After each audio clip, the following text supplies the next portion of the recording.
Agenda 2025. Rural ICT teachers take part in a local training program meant to sharpen their skills on information technology. Commemorations marking 1 year since the fatal shooting of a black teenager in Ferguson turns ugly as angry protesters throw rocks and bottles on officers. And as the war in Syria intensifies with different rebel groups battling for supremacy, Pentagon dispatches 6 airplanes to a Turkish airbase near the border with Syria to pound enemy forces. These and other stories coming ahead this half hour. I am Mohammed Njai.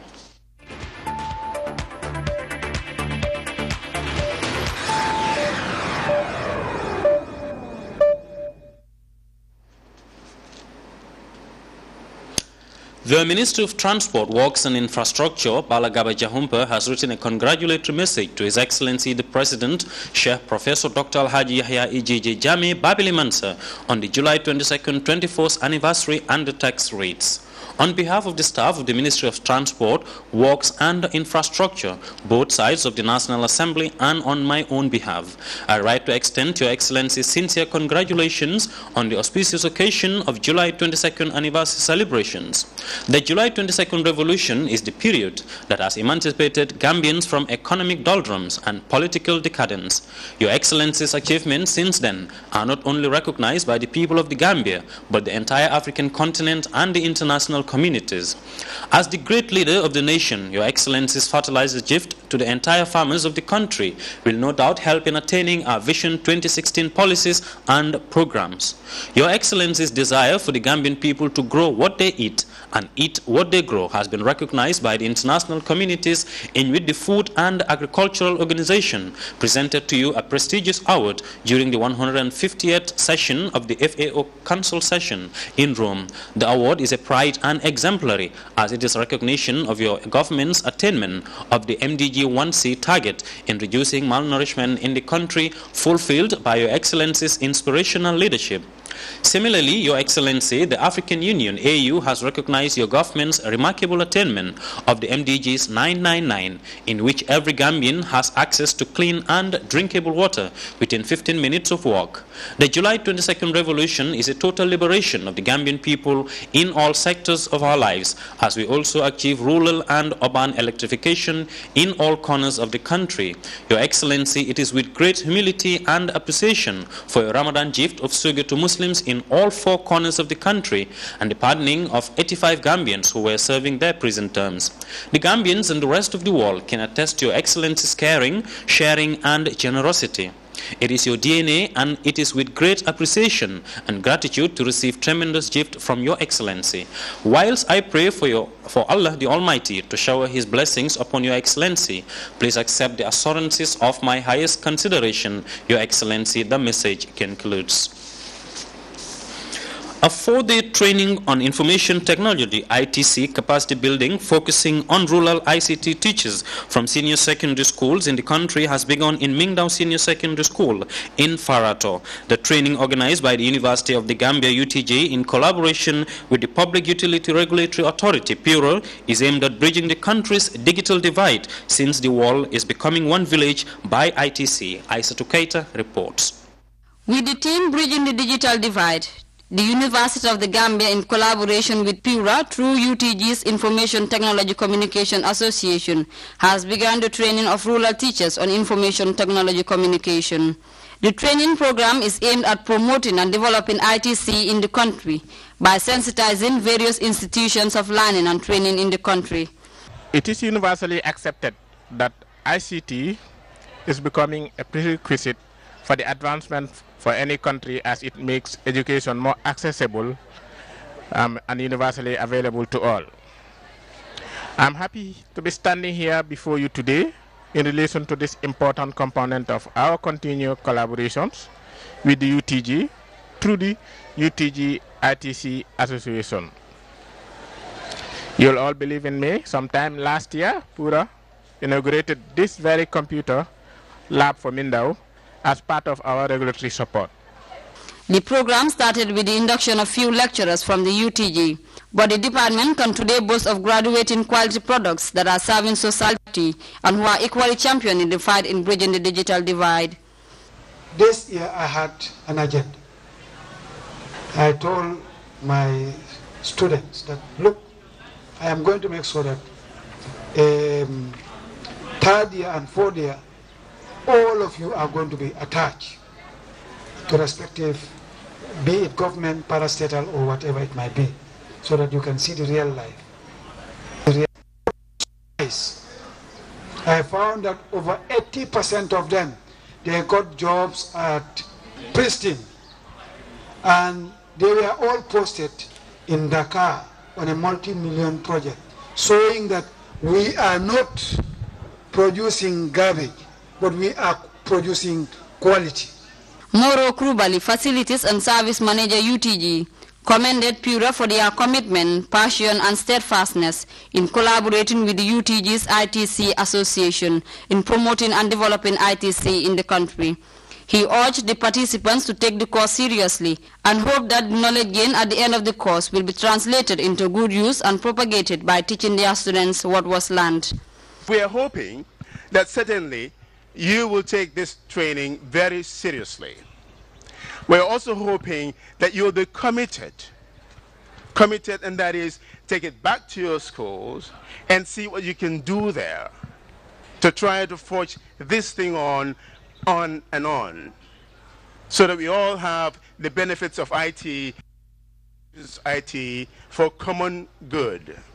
Momodou Katim Toure, representing the Honorable Minister of Higher Education, Research, Science and Technology, posited that the use of ITC calls for open-ended learning environment instead of the one that is focused on mere transmission of facts, as the use of ITC tools for curriculum differentiation. Participants are optimistic that the training will further capacitize them in the field of ITC. This program is a very important one. As you all know today, IT is very important in the world today. Without IT, many things cannot be possible today. For Pura to organize such a program like this one is going to help us very well in our various schools. What I'm expecting of this training is, like, I think I would like to gain a lot from these, so that when I go out over there, I can also disseminate the information to my students at SO Senior Secondary School, because I'm expecting the lecturers to teach up to expectation that we can gain a lot from it with my colleagues. Aimed at building the capacities of rural ITC teachers, participants are expected to acquire skills that will help them in shaping the country's digital divide. Aissatou Keita, GRTS. The President, His Excellency Sheikh Professor Alhaji Dr. Yahya A.J.J. Jammeh Babli Mansa, has urged Cabinet Ministers, Permanent Secretaries and Managing Directors of parastatals to refocus their minds and actions to the ultimate attainment of the Agenda 2025, which seeks to transform the Gambia into an economic superpower. Professor Jammeh was speaking in Kanilai as he chaired the opening ceremony of a 3-day government retreat, which seeks to, among other things, give sectors the opportunity to make detailed presentations on their work progress and challenges. Mamoudou Jallow attended the opening ceremony and files in this report. Government parastatals started this morning in the President's hometown of Kanilai. Like several other high-profile events, this year's retreat is tipped as the most important, as it is expected to chart the way forward for the attainment of the Vision 2025, which aims to transform the Gambia into an economic superpower. This one, according to the Secretary General, Minister of Presidential Affairs, Fisheries and Head of the Civil Service, Lamin Nyamali, will offer various sectors the platform to make detailed presentations on their work plan. The retreat is by all intents and purposes designed to stimulate high-level engagements and to galvanize dialogue around our national development blueprints, especially Vision 2016, Vision 2020, and Vision 2025. Sectors continue, sir, to develop strategies and actions in the realization of the objectives of these blueprints. In addition, the retreat will also allow the different sectors to interact at the highest level and take stock of their achievements and challenges. This, the Vice President and Minister of Women's Affairs, Her Excellency Ajah Dr. Esseru Njie Seydi argues, will help improve the quality of life of Gambians who look up to government. As we move, of course, towards those very visions that we set for ourselves, that is Vision 2020, Agenda 2025, and others, including Vision 2016, of course. It is a sacred duty for all of us to review our priorities and, of course, take lessons of good practice from other sectors here present. and look at our 5-year action plans and strategies in order to achieve the key deliverables that we have set for ourselves. For the President, His Excellency Sheikh Professor Alhaji Dr. Yahya Jammeh Babili Mansa, the Gambia will solely attain economic superpower status on or before the year 2025. The attainment of this ambitious dream, he added, is not dependent on development aid, but on the Almighty Allah. Vision 2025 will be achieved on or before 2025 by the grace of the Almighty Allah.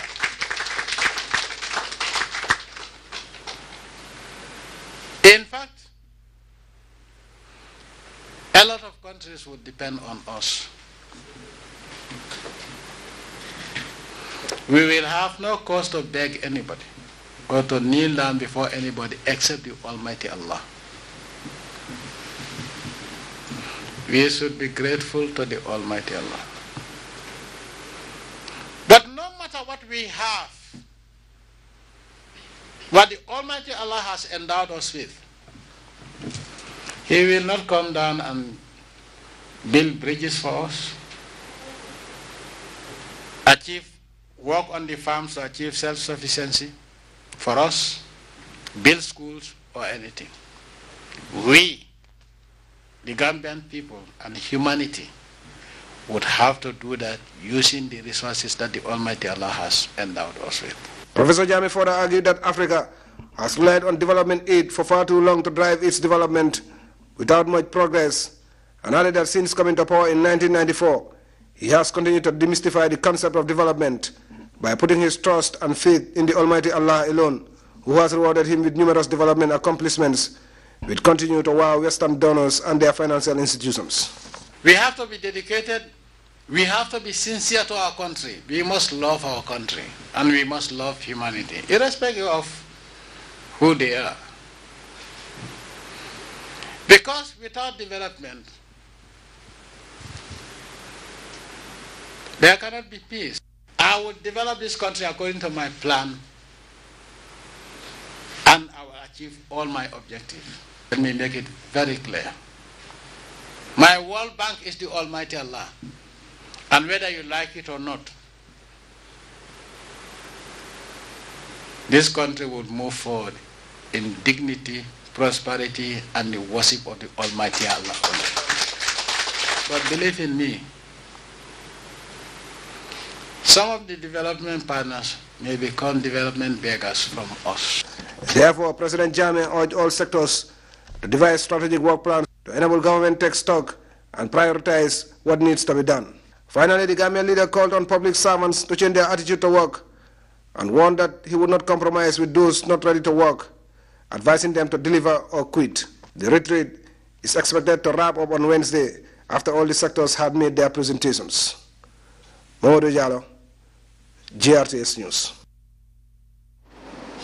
Officials from the Directorate of Procurement, Ministry of Finance and Economic Affairs, in collaboration with the Gambia Public Procurement Authority, through the support from the European Union Long-Term Technical Assistance, recently took part in a 3-day capacity building forum on procurement. Fatou Janimbai reports. The Ministry of Finance and Economic Affairs, in collaboration with the Gambia Public Procurement Authority, through support from the European Union, implements the procurement reform in the Gambia. The main objective of this forum is to attract and maintain staff with the appropriate qualifications, abilities and ambitions by providing a clear career development path in public procurement as a specialized subject area. A total budget of 10 million euros is available for the implementation of this governance program in the Gambia, more or less equivalent to $450 million. The specific project in support of the procurement reform is funded by the EU to the tune of 1.4 million euro, equivalent to $65 million more or less. This action is contributing to the public financial management reform in the Gambia, together with EU support for the introduction of the VAT in the Gambia and also of the medium-term expenditure framework, and also the recently concluded public expenditure and financial accountability assessment, the PEFA assessment. Amalfi further said throughout this period, the European Union support to the public procurement advance has its specific objectives, which are to review the legal and regulatory framework, revise procedures, and to support capacity building at the level of the procuring organization. According to Omar Balde, the Director of Procurement, the government of the Gambia has realized the importance of public procurement functions and its role in the development of the country. The government since 2001 has initiated a number of procurement reforms in its public procurement system with aim of making it more efficient and transparent in line with the required basic procurement guidelines and best practices. The Chairman and Board of Directors, GPPA, acknowledges the body and the Ministry of Finance and Economic Affairs' contribution to the revision of the Public Procurement Act 2014, as well as the revised GPPA Regulations 2015. I also acknowledge with much appreciation the continuing support of the European Union in the implementation of the public finance management reforms in the area of public procurement in the Gambia. This meeting, funded by the EU long-term technical assistance, is of great importance in ensuring that the improvement of our legal and legislative framework on the public procurement.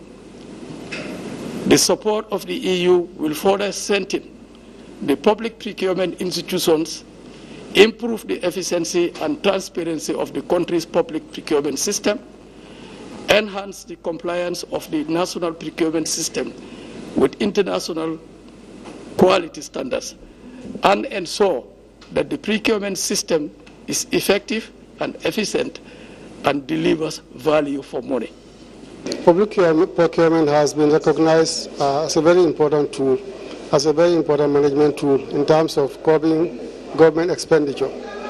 As we have realized that over 70% of public government expenditure is all through procurement. So it's a very important aspect of government ensuring that its finances are regulated and properly managed to ensure value for money. Mr. Dauda Fadera, Permanent Secretary at the Personnel Management Office, PMO, showed appreciation to the new management of CADER under the leadership of Mr. Balde and Ministry of Finance for organizing such an innovative forum for the youth. Reporting for GRTS News, I am Fatou Janembai. Some renowned graduates from universities in the Kingdom of Saudi Arabia on Sunday met at the Supreme Islamic Council headquarters along the MDI Road in Kanifing. The meeting was meant to share lessons on ways of propagating Islam in the country. Famara Kanyi picks up the rest of that story. Of recent, the Gambia Supreme Islamic Council has been fostering bilateral relations with the Kingdom of Saudi Arabia on different areas, specifically in the aspect of education. It's part of the efforts of the Council to build a stronger Ummah of Islam in the Gambia that will be equipped with knowledge and the observance of the Holy Prophet Sunnah. The event is organized for students and teachers to learn from each other to ensure a more balanced society that will be capable of influencing an excellent performance of students in the Arabic tertiary institutions. Such occasions are widely acknowledged by students and lecturers who often serve as beneficiaries.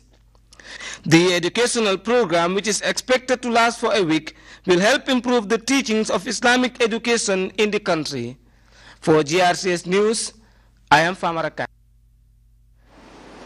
The war in Syria is showing no signs of ending. Find out after the break how a commemorative protest march in Ferguson turned ugly.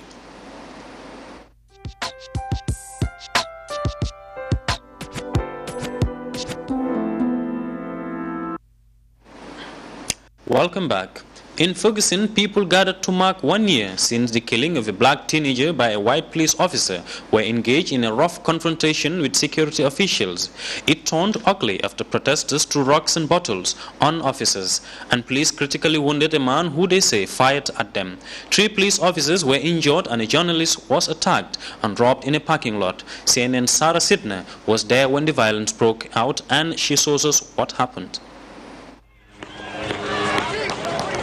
Gunshots ring out on the streets of Ferguson on the one-year anniversary of Michael Brown's death, erupting into chaos overnight when gunfire sent protesters and police running for cover. Watch as this video captures another angle of the moment the shooting breaks out.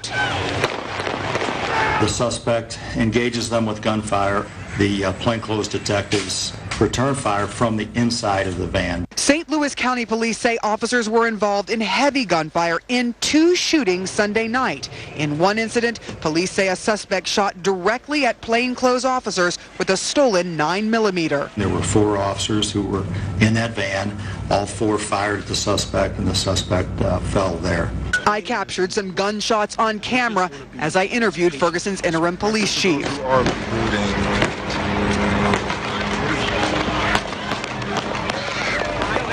This graphic video posted by Search for Swag on Twitter shows a man who was shot while fleeing police. Police say he had fired at them. Police also say a stolen handgun was found on the scene. Hey, bleed, give some help, man. Angry protesters clashing with police, hurling bottles and bricks at officers. Police deploying tear gas to disperse the crowds. 2 businesses were damaged and looted. These images capture bullet holes in unmarked police cruisers caught in the crossfire. The night of unrest following a day of peaceful vigils to remember Brown's death and the movement it started. 2, 1. Demonstrators marched and observed 4.5 minutes of silence, 1 minute for every hour that Brown's body lay on the street after he was shot. Brown's killing by a white officer sparked outrage and protests nationwide, though the officer was later cleared by both a grand jury and a Department of Justice investigation. Anger bubbled over. Violence then, mirroring violence now, 1 year later. More than 4 years on, Syria remains mired in civil war. The UN says 220,000 people have been killed in the crossfire and more than 4 million people have fled the country. The rise of rebel groups fighting the Assad regime has also given way to a war within a war. The ISIS insurgency has thrived in this power vacuum. Just last month, the U.S. State of Department says that 16,000 foreign fighters were in Syria in 2014 to join the ranks of ISIS. The quick rise of Sunni militants in Syria has pushed the international community to finally step in U.S.-led coalition airstrikes against ISIS targets in Syria last year. Now, U.S. officials say that they can step up that air campaign in the coming days. The Pentagon has dispatched 6 airplanes to a Turkish air base near the border, but for Syrians, dropping more airstrikes is a little promise of an end to brutal violence on the ground. CNN's Frederick Bredgen traveled to the country's capital to see how Damascusians are coping with the war. As America ramps up its air campaign against ISIS with additional jets taking off from the Turkish airbase in Incirlik, many people that we speak to here in the government-controlled part of Damascus first of all believe that these airstrikes will make very little difference, and many also feel that America's actions in Syria are aimed against the Assad government. America always helps the terrorists, this man says. They're hiding behind them. America wants to change things, but doesn't do it openly. Airstrikes are not enough, this man adds. Whenever the U.S. hits ISIS, they just go underground. What you would usually find here when we came in the past to Damascus is that people were very optimistic that the civil war would be over very soon. And when you speak to them today, they're a lot more cautious. Many of them still couldn't fathom that groups like ISIS could ever make it here to Damascus. But many people that we spoke to say they believe that the conflict will go on for a very long time. Everything is possible in this country nowadays, this woman says. You can't say that something will definitely be avoided, but we hope we can continue to stop ISIS. When you go through the streets of Damascus, you could tell that people are trying to keep an air of normalcy. The cafes are full, people are out, but you can also feel that people here know exactly what's going on the battlefield. They keep track of things, they keep up to date, and many of them say they hope that there will be some sort of negotiated solution to this conflict. Herb Blanken, CNN, Damascus. We take our second break now. Stay tuned.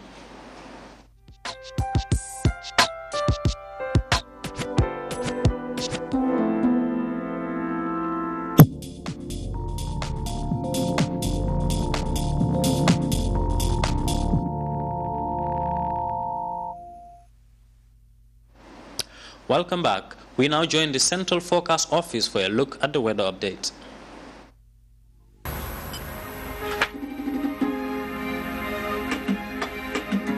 Everything as you know it starts here.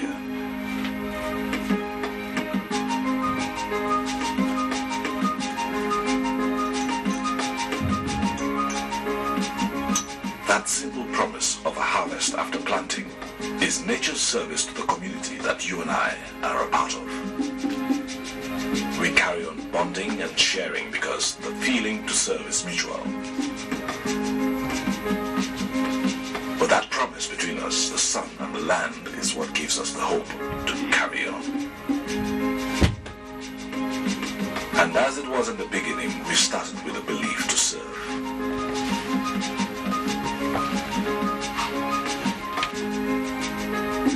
Elton, a new vision of service.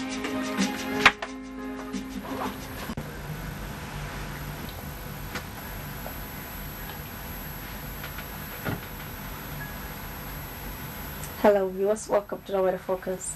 Has been variable cloudy with rain affecting the entire country. Rainfall figures recorded at 06 in the morning are highest at Gino with 44.4 millimeters, 21 millimeters over Banjo, whilst 80 millimeters over Sapo. Janjambure 15 millimeters, 12 millimeters over Kerawan, 7.1 millimeters over Yundum, whilst Kawu 4.4 millimeters, 3.6 millimeters over Sibano, whilst Basse recording 3.3 millimeters. Fatoto recorded 2.2 millimeters. Satellite picture indicates convective activities over parts of Gulf of Guinea states, likewise over parts of Central Africa. These activities will lead to rain and thunderstorm over the affected areas. For tonight's forecast, the weather is expected to be very cloudy with rain and thunderstorm over coastal areas. Whilst the day tomorrow, the weather will be cloudy with rain in the morning, thereafter becoming partly cloudy and occasional breezy. Surface winds will be southwesterlies in orientation with a speed of 5 to 20 kilometers per hour. Morning temperatures will either be 24 or 23 degrees Celsius across the country, whilst afternoon temperatures will be 31 degrees over Greater Banjo and West Coast, 32 degrees over North Bank and Lower River, while 33 degrees Celsius over Central and Upper River regions. Low tides will be 0.4 meter at 1 a.m. and 0.5 meter at 2 p.m. while high tides will be 1.5 meters at 8 a.m. and 1.6 meters at 8 p.m. Wave heights will be about 0 to 1 meter high, northwesterly swells. The sun will rise at 6:48 in the morning and will set at 19:34. Thank you for watching and have a blessed evening. That was the weather report courtesy of the Central Forecast Office. And before we take leave of you, a recap of the day's main stories. President Jammeh Babili Mansa has urged cabinet ministers, permanent secretaries and managing directors of parastatals to refocus minds and actions to the attainment of Agenda 2025. Rural ICT teachers are taking part in a 4-day local training program meant to sharpen their skills on information technology. Commemorations marking 1 year since the fatal shooting of a black teenager in Ferguson has turned ugly as angry protesters threw rocks and bottles on officers. And as the war in Syria is intensifying with different rebel groups battling for supremacy, Pentagon dispatches 6 airplanes to a Turkish airbase near the border with Syria to pound enemy forces. Well, that was all in this edition of the News at 8. Thanks for the pleasure of your company. Join us at 10 o'clock again for more news.